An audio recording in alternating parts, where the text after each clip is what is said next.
Muy bien, seguimos con funciones cuadráticas y el objetivo en este caso es ver un ejemplo de aplicación.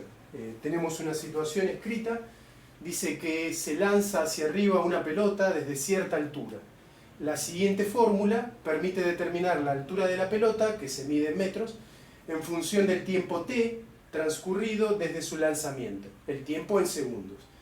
Fíjense un detalle, en este caso en vez de ser x la variable independiente es t, como ocurre en muchos ejercicios donde se sabe que la variable independiente representa el tiempo transcurrido, ¿no? Como en este caso donde se lanza una pelota desde cierta altura que en principio no conocemos y esta fórmula, obtenida de alguna manera, nos permite determinar cuál es la altura de la pelota a medida que va transcurriendo el tiempo.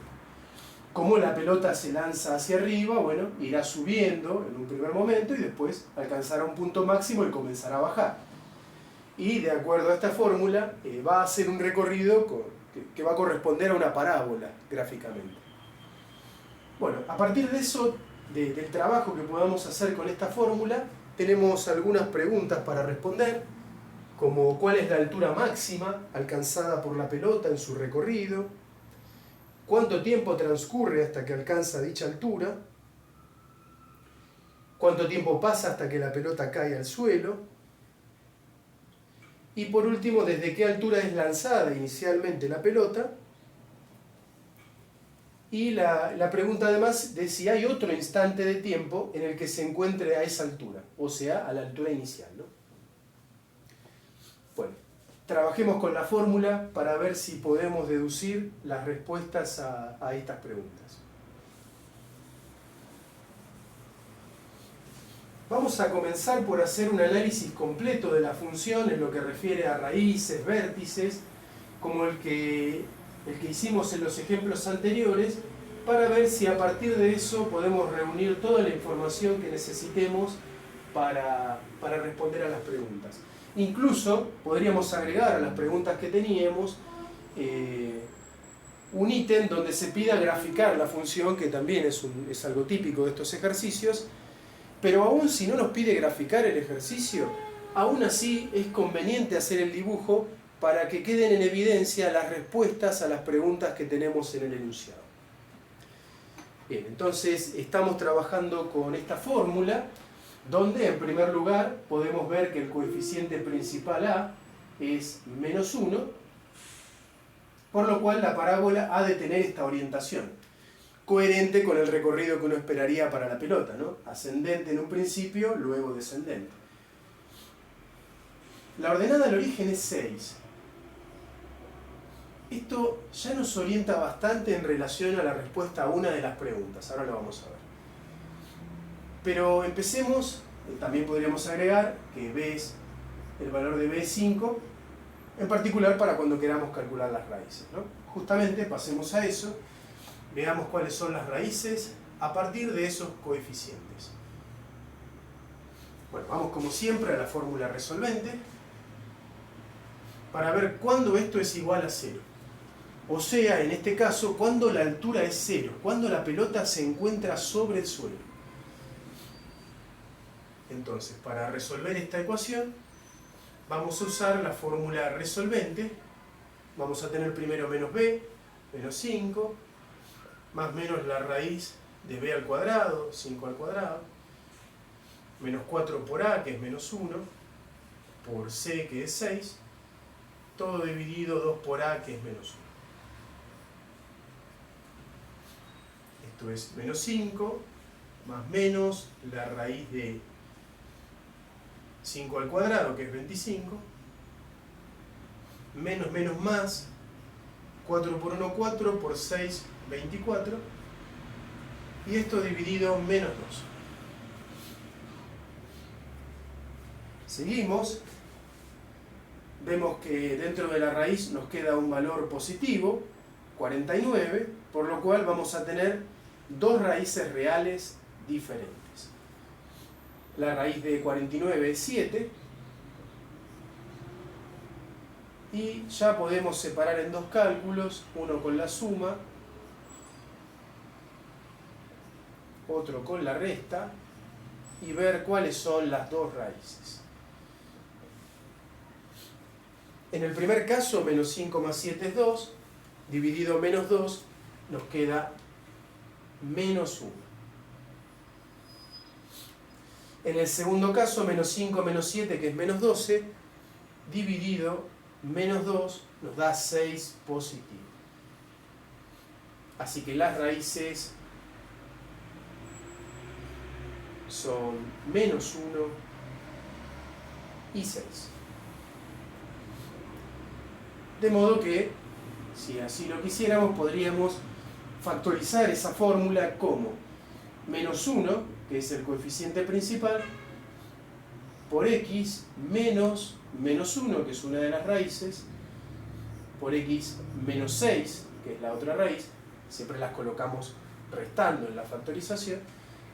Y esto sería igual a menos, no necesitamos poner el 1, x más 1 por x menos 6, y tendríamos ahí una forma alternativa de escribir la fórmula de esa función. Bueno, determinemos ahora, a continuación, cuáles son las coordenadas del vértice. Vamos a determinar el vértice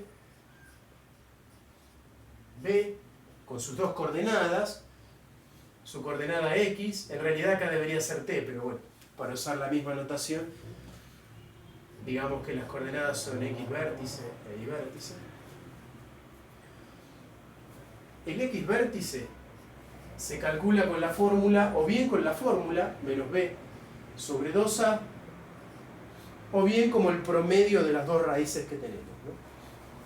Con esta fórmula nos daría menos B, que es menos 5, sobre 2 por A, que es menos 1, es decir, menos 5 sobre menos 2,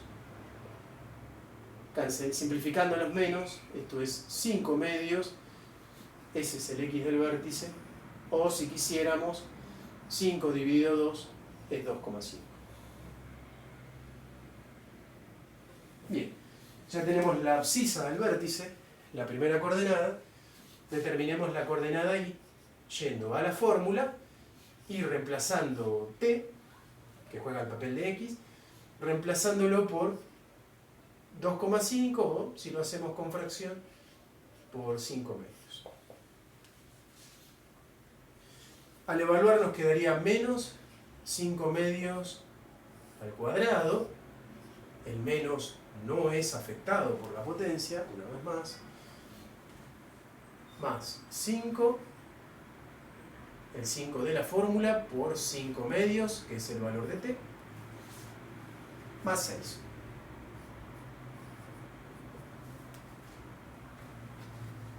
Cinco medios al cuadrado es 25 cuartos. Con el menos que está delante, menos 25 cuartos. Más 5 por 5 medios, que es 25 medios. Más 6. Y acá hay que hacer unos cálculos. Primero esta suma de fracciones. Veamos que 25 medios, multiplicando numerador y denominador por 2, es lo mismo que 50 cuartos. Y menos 25 cuartos más 50 cuartos es 25 cuartos. Más 6. 6 son 24 cuartos. Si multiplicamos numerador y denominador por 4 son 24 cuartos. Más 25 cuartos son 49 cuartos. Este es el Y del vértice. Podríamos dejarlo expresado como fracción, pero recordemos que en este caso estamos midiendo tiempo por un lado y por otro lado altura.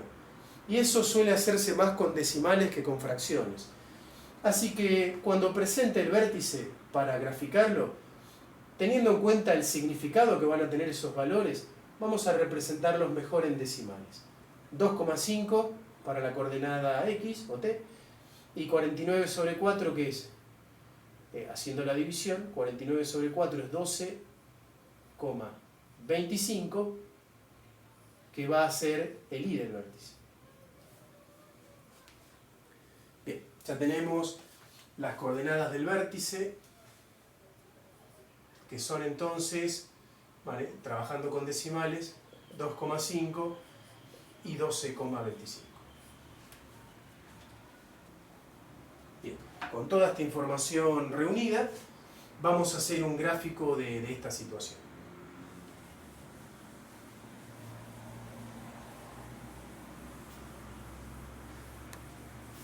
Vamos a hacer el gráfico de este lado.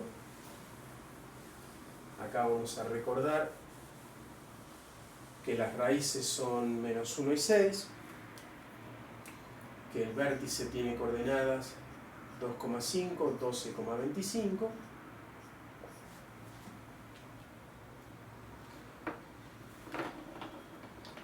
Recordemos también que la ordenada del origen era 6. Todos los datos que nos van a dar puntos del gráfico, ¿no? Y bueno, no perdamos de vista la fórmula que era f de t igual a menos t cuadrado más 5t más 6. Bien, ahora vamos al gráfico. Vamos al plano cartesiano.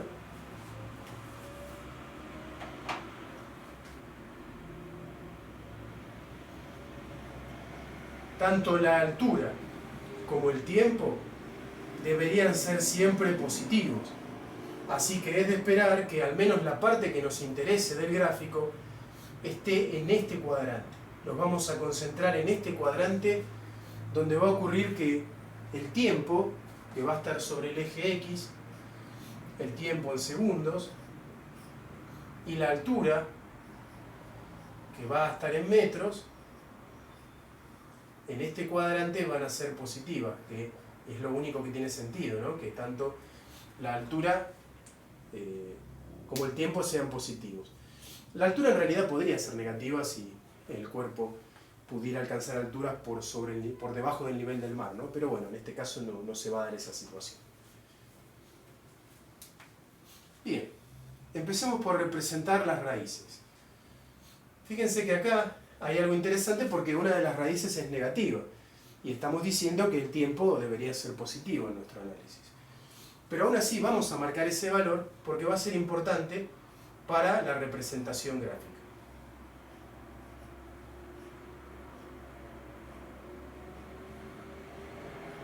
Así que acá tenemos una raíz en menos 1 y acá tenemos otra raíz en 6. Los puntos donde la parábola, que tiene, recordemos, esta orientación, corta al eje X. Recordemos también que la ordenada del origen era 6.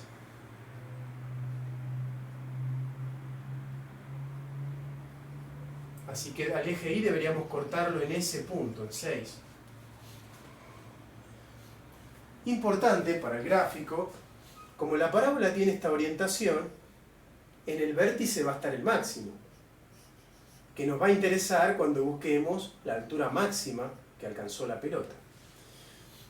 Pero además nos interesa para el gráfico, porque saber cuál es el valor máximo de la función, el valor máximo en y, nos permite elegir adecuadamente una escala.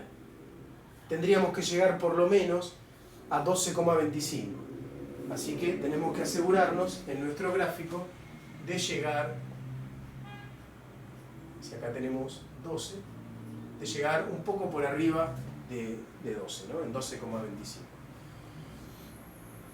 Justamente ubiquemos el vértice, que tiene coordenada X 2,5, o sea acá, entre 2 y 3, tiene que quedar justo en el medio de las raíces, si no hay algo que está mal, pero acá eso se cumple porque fíjense que entre 2,5 y 6 hay 3,5 lugares de distancia, mientras que entre 2,5 y menos 1 hay 2,5 más un lugar, son 3,5 lugares también.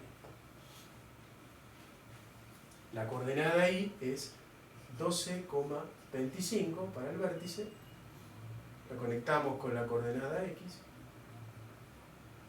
y acá tenemos el punto 2,5 12,25. Ya tenemos más o menos lo necesario para graficar.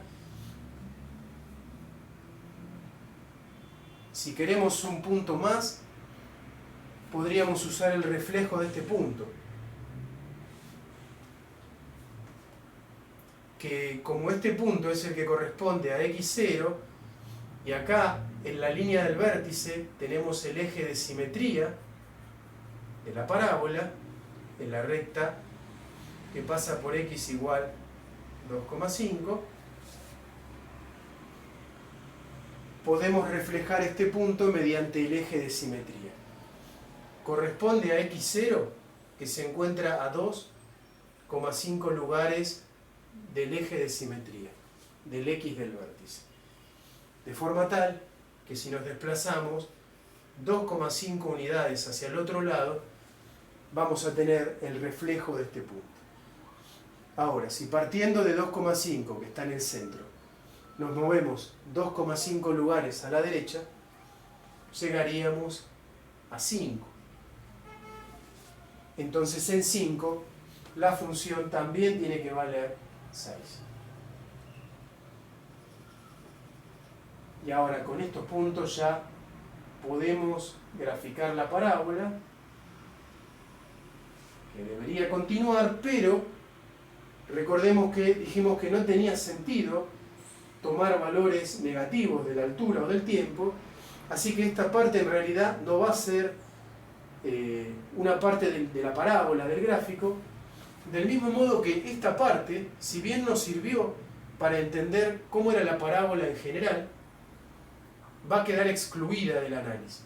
Nos sirvió para hacer el gráfico, pero ahora no va a ser parte de nuestro análisis, porque el tiempo no puede ser negativo en esta situación que estamos estudiando. Bueno, vamos a ver que con esto ya deberíamos poder responder todas las preguntas de este ejercicio. A ver, ¿cuál era la altura máxima de la pelota? Bueno, la estamos viendo en el vértice. Altura máxima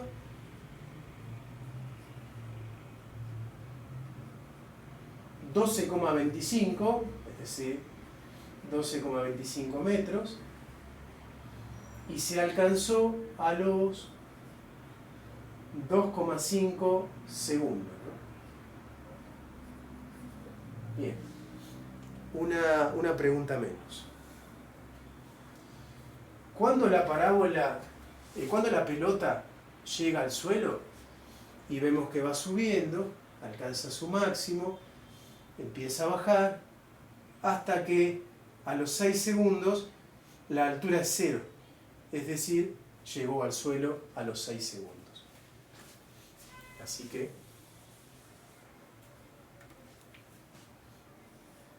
a los 6 segundos la pelota cayó al suelo.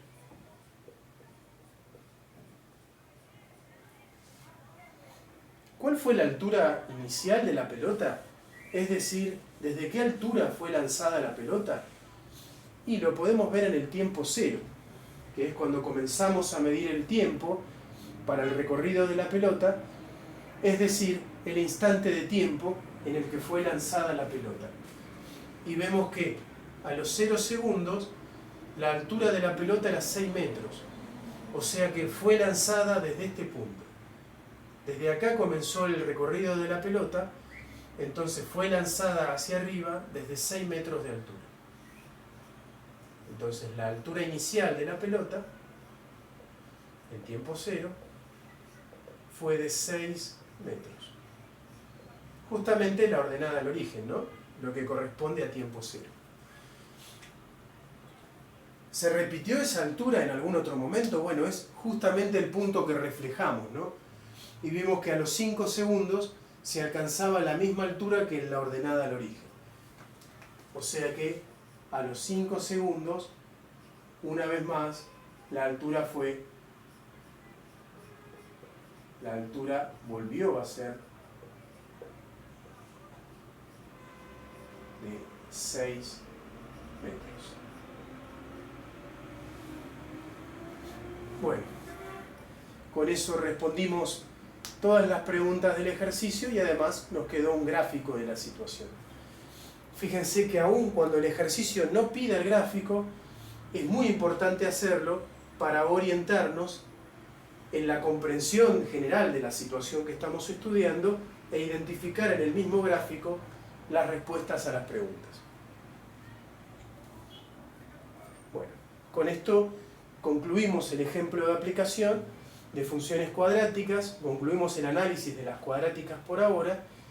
Quisiera aprovechar el tiempo que nos queda en esta grabación para mencionar algo más en relación a funciones, ya no específicamente a funciones lineales y cuadráticas, sino una consideración que tiene que ver con funciones en general, que es lo referido al dominio. Vamos a analizar el dominio en algunos ejemplos de funciones en general. El dominio, recordemos, está formado por todos los valores de x que pueden ser reemplazados en la fórmula de una función.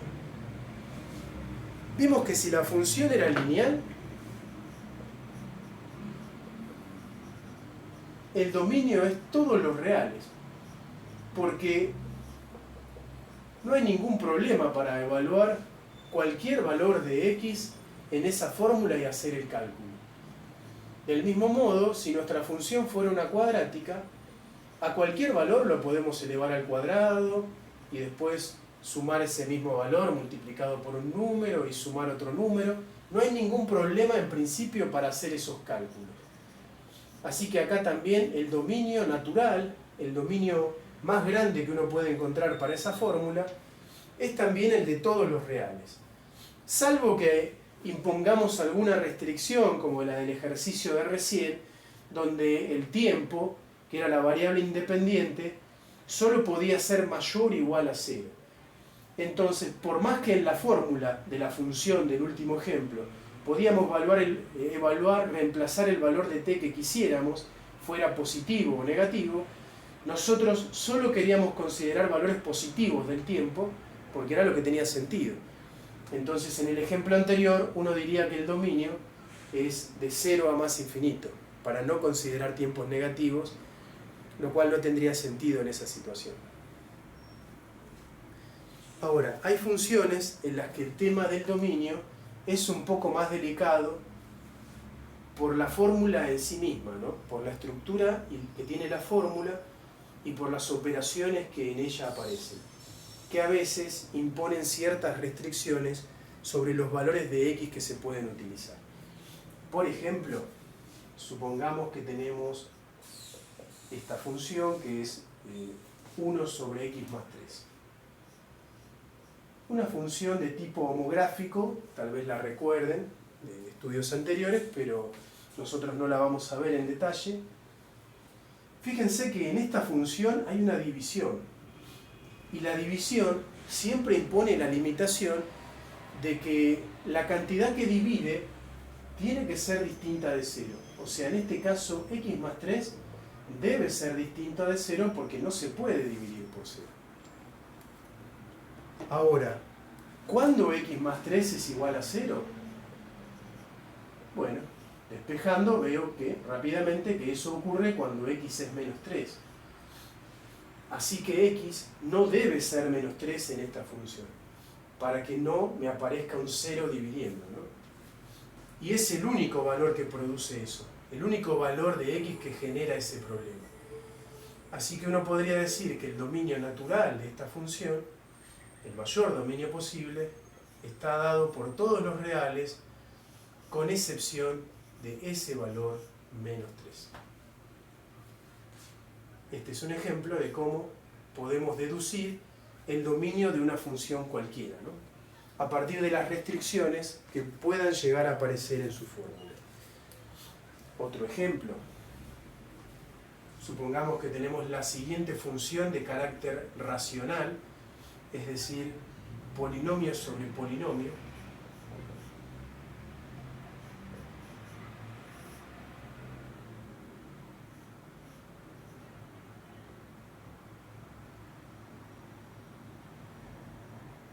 Supongamos que la función es x al cuadrado más x menos 6. Bueno, en este caso lo que tiene que ocurrir es que x al cuadrado más x menos 6 sea distinto de 0. Porque es la expresión que está dividiendo. Y determinar para qué valores de x ocurre eso. Bueno, esto es más complicado porque acá, para ver cuándo esto es igual a 0, hay que usar la fórmula resolvente. Pero bueno, ya la trabajamos en varios ejemplos. Ustedes pueden verificar que en este caso particular, si es que no lo hemos hecho con anterioridad, esto da 0 cuando x es 2 o cuando x es menos 3, que serían las raíces de esta cuadrática, ¿no?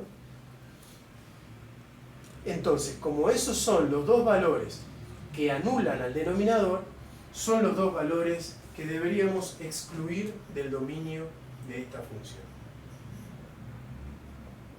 Así que acá serían todos los reales menos 3 y 2.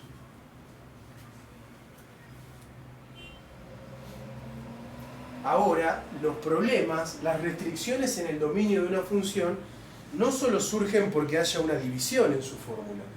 También pueden surgir, por ejemplo, si hay una raíz cuadrada o cualquier otra raíz de índice par, que recordemos, tenemos el problema de que no podemos calcular una raíz par, de índice par, de algo que sea negativo. Así que en esta función tiene que ocurrir sí o sí que x más 2 no sea negativo, es decir, que sea mayor o igual a 0. Ahora, despejando en esta inecuación, vemos que eso ocurre si x es mayor o igual a menos 2. Es decir, que cualquier x que sea mayor o igual a que menos 2 va a poder ser reemplazado en esa fórmula. Va a poder ser parte del dominio de esta función. De modo que el dominio de esta función son todos los x más grandes que menos 2 o iguales. Es decir, todos los valores que estén en el intervalo que va de menos 2 a más infinito.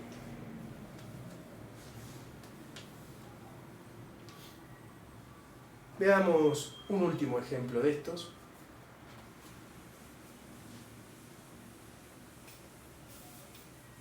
También con raíz. Pero en este ejemplo se van a combinar los dos problemas que analizamos recién.